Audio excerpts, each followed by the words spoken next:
그럼 교수님이 개발하신 동물로 이제 성격을 파악할 수 있는 검사, 거기서 이제 저희가 한번 직접 해볼 수 있는 그 동물을 제가 선택해 볼 수 있을까요? 그렇죠. 예. 네. PC에서도 가능하고 예. 또 스마트폰에서도 언제나 접근 가능합니다. 네. 이렇게 이제 동물이 동물들이 굉장히 많네요. 예, 30개의 동물이 나오죠. 예. 우리가 일상에서 접할 수 있는 익숙한 동물 30가지가 이 예. 안에 존재합니다. 예. 네. 그럼 제가 여기서 동물을 선택을 몇 가지를 하면 될까요? 이 ASPT라고 하는 영어로는 예. 이 검사는 이 30개의 동물 중에서 예. 총 8개를 선택하게 되어집니다. 예. 나라라고 생각하는 거를 예. 비롯해서 다른 사람이 나를 어떻게 생각할지, 예. 가족들은 나를 어떻게 생각할지 등 나를 선택하는 겁니다. 총 8개를. 네, 그렇게 이제 8개의 동물이 선택되어지면 예. 여기에서 이제 나만의 고유의 어떤 성격적 특성이 여기서 나온다고 할 수가 있습니다. 예. 그럼 여기 동물이 굉장히 많잖아요. 많죠. 그럼 여기서 부엉이는 어떤 걸 의미하죠?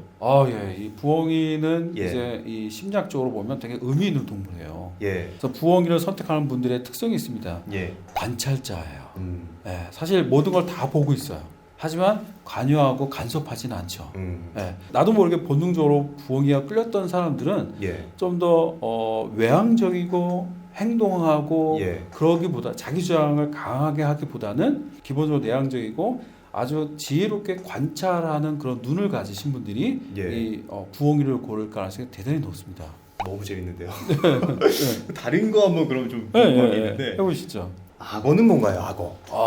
예, 악어. 예. 네. 악어를 고른 분들이 있습니다. 예. 이 악어는요, 예. 어떤 닉네임을 갖고 있냐면 인내라고 하는 닉네임을 갖습니다. 네. 악어는 그 수면 아래 쫙 들어와서 눈을 살피고 먹이가 나타날 때까지 인내심을 갖고 기다릴 줄 알죠. 자, 그래서 이 악어가 갖고 있는 힘은 뛰어난 공격력과 추진력이에요. 악어를 선택한 사람들의 특성 중에 이런 게 있습니다. 삶의 주도권을 내가 지는 거예요. 남에게 주도권을 주지 않아요. 예. 그리고 때로는 경쟁할 때 좀 거칠게 경쟁할 수 있고 자기 주장할 수 있고 그리고 힘을 우선시합니다. 만약에 이제 악어가 아주 많이 나온 분들이 있다면 예. 이제 이런 분들은 놀라운 카리스마를 가졌습니다. 하지만 또 너무 지나치게 힘을 숭배할 수 있는 그런 성향도 내포돼 있다라고 할 수가 있는 거예요. 부엉이랑 반대네요. 아주 반대죠. 예. 네네. 그러면은 한 가지 더. 네. 물개 궁금합니다. 물개. 그렇죠. 예. 네. 물개는 예. 독특한 동물입니다. 바다에도 살 수 있고 육지에도 살 수 있는 동물이에요. 그러다 보니까 어떠냐면 유연성과 융통성이 뛰어난 사람이에요. 다른 누구보다도 어쩌면 중재자의 역할을 할 수 있는 성향이 높습니다. 사람들의 갈등이 있을 때 그 갈등을 중재할 수 있고 예. 그리고 또 재주도 많기도 하고 예. 그리고 무엇보다도 삶의 지평이 넓어요. 예. 땅에도 살 수 있고 바다에도 살 수 있기 때문에. 너무 재밌어서 그러는데 하나만 더 할게요. 네. 미어캣은 어떤 의미예요? 예. 미어캣이 그 아프리카 사바나에서 보면 하루 종일 24시간 서서 예. 감시하는 동물이잖아요. 예. 끝없이 경계합니다. 예. 미어캣의 닉네임입니다. 경계하는 자, 망보는 자예요. 힘이 약하니까 나를 보호하려고 하는 성향입니다. 그래서 미어캣으로 자신을 고른 사람들은 어떤 사람이냐? 눈치 보고 좀 자신감이 없고 불안해하고 그러면서 주변을 두리번거리면서 자신을 지키려고 하는 그런 어떤 성격적인 특성을 보인다라고 할 수가 있어요. 여러분도 한번 골라보시면 여러분의 성격 특성을 조금 더 잘 파악할 수 있으니까 한번 찾아보세요. 그럼 궁금한 게 이런 성격 특성은 변하지 않나요? 성격 특성은 변합니다. 변하나요? 그렇죠. 그러니까 MBTI는 단 하나의 성격만 갖게 되고 예. 그리고 그 성격은 영원히 변하지 않는다라고 이제 전제를 내려요. 어느 정도 틀린 것은 아닙니다. 하지만 어떻게 보면 우리는 한 가지 성격만 갖지 않는다는 거예요. 예. 어느 정도 기본적인 성격도 존재하지만 끝없이 우리에게 삶의 변화에 따라서 어릴 때 성격 틀리잖아요. 예를 들어 군대에 있을 때 내 성격 틀리고 사회 직장 생활 때 틀리고 집에서 성격 틀려요. 사실은요. 그런 다양한 성격적인 요소들을 갖고 있는 것이 오늘날 현대인이죠. 그래서 저희 이 동물상징 성격 검사는 두 가지 성격을 주장합니다. 기본적인 성격이 있다. 예.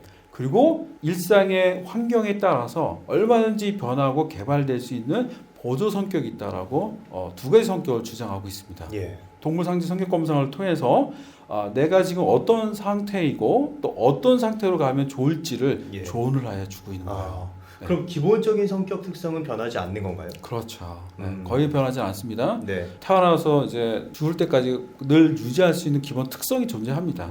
하지만 우리의 인생은 수많은 환경의 변화예요. 저도 사실 어릴 때는 제가 외향적인 성격인 줄 알았습니다. 하지만 20세 때 저는 내향적인 성격이었고 지금 저의 성격은 외향성과 내향성 중간에 있는 것 같아요. 그러니까 내가 가지고 있는 성격적인 특성은 쉽게 변하진 않지만 내 외부에 따라서 내가 비치는 게 뭔가 스펙트럼처럼 다양하게 보여줄 수 있다는 그렇죠. 얘기인 거죠. 네, 네, 예. 네. 그런 어떤 부분을 뭐 페르소나라고도 설명할 수 있지만 바로 이 부분을 저희 성격 검사에서 담고 있다라고 말씀드릴 수 있어요. 아, 그리고 이제 성격 테스트를 할 때 가장 두려운 부분이 있습니다. 잘못 나오면 어떡하냐. 사실 성격 검사를 하면서 잘못 나올 걸 두려워합니다, 사실요. 예, 맞아요. 마치 그 시험 결과처럼 네. 잘못 나와서 좀 찝찝하고 예. 또 내가 이런 유형이라는 걸 사람들이 알게 될까 두렵습니다. 그런데 우리가 알아야 돼요. 나쁜 성격은 없다. 정말입니다. 진짜예요. 예. 우리가 알고 있는 좋은 성격이 있습니다. 사람들과 관계를 잘 맺고 뭐 좀 더 긍정적이고 당연히 그런 사람들 좋아하죠. 예. 우린 그래서 그 사람들 좋은 성격이라 말할 수 있을까요? 아닙니다. 어떤 면에서는 좋은 거예요. 하지만 그는 또 잃어버린 부분이 있는 거예요. 너무 사람들과 좋은 관계를 맺고 사람들 중심으로 하다 보니까 정작 자기가 없는 거예요. 정작 자기를 챙겨야 될 때 자기를 못 챙기는. 그러니까 분명히 장점이 있지만 단점도 존재한다는 거죠. 그리고 우리가 생각하는 좀 내성적이고 친구들도 별로 없고 우리 그런 성격이 있습니다. 우리는 그런 성격을 좋은 성격이라고 말하지 않을 수도 있습니다. 예. 하지만 이런 성격엔 장점이 있습니다. 누가 뭐라고 하지 않더라도 때론 비난을 받아도 굳굳이 자기 길을 걸어갈 수 있는 힘이 있는 거예요. 그래서 무언가를 또 해낼 수가 있죠. 네. 중요한 건 뭐냐? 내가 어떤 성격적 특성을 갖고 있고 장점은 뭔지 거기에 따른 단점은 뭔지를 알 수만 있다면 네. 우리는 성장할 수 있다는 거죠. 예. 검사 결과를 두려워하지 마십시오. 좋은 면이 나오면 반드시 나쁜 면도 나오게 되거든요. 그 두 면을 우리가 볼 수 있는 네. 걸 활용한다면 예. 의미가 있을 것 같습니다. 우리가 성격을 통해서 단순히 우리가 규정지어지는 게 아니라 능동적으로 성격을 활용할 수 있는 시간이 되었던 것 같습니다. 그러면 오늘 콘텐츠는 여기까지 하도록 할까요? 네, 네, 감사합니다. 감사합니다. 네.